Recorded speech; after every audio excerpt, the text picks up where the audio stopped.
Boys and girls, welcome to Literary Essay, lesson number 5. You made it this far so far. Great job. Today is all about transferring your 3 reasons into 3 topic sentences and turning those pieces of evidence that we wrote in lesson number 4 last time into full sentences, into the body of our essay.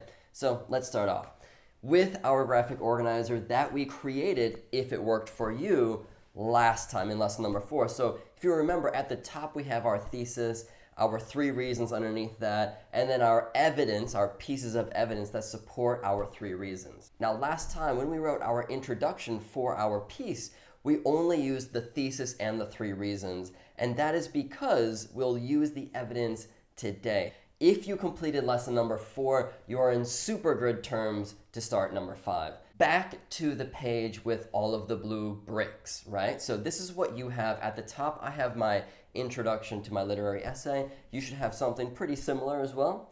And then underneath that is the body and the conclusion of my own literary essay. One reason he is a good friend is because he is caring. Dog cares for Magpie's body when she is hurt during the fire, comma. He cares for her emotions when he tries to cheer her up, comma. And he cares for Fox when he needs a place to stay.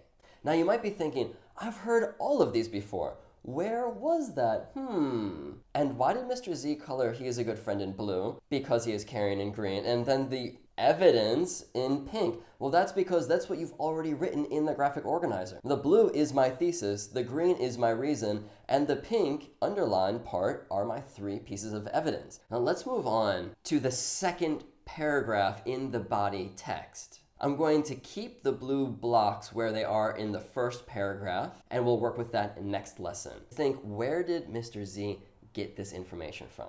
A second reason Dog is a good friend is because he never gives up on his friends. Dog shows he never gives up on his friends when he saves Magpie from the fire at the beginning of the story, and when he convinces Magpie to go to the riverbank with him. I begin with a transitional phrase, a second reason. I start after that with my thesis, Dog is a good friend. And then in green is my reason. He's a good friend because he never gives up on his friends. And then after that in pink, I just transferred what I had as evidence from my graphic organizer right into the body of my text using full sentences. Let's have a look at my third paragraph within my body text. Again, I use the underlines, and I want you to think, where did he get this information from? The transitional phrase I began here is lastly, because it is the last paragraph in the body text. But you might be thinking, hey, I think I see one more paragraph right at the very bottom. Boys and girls, that is our conclusion, okay? That's what we're going to write at the very, very end of this unit. Lastly, Dog is a good friend because he always sees the best in others. Dog saw the best in Magpie even when she was angry when they first met. Later, Dog saw the best in Fox when he came along and needed a place to stay.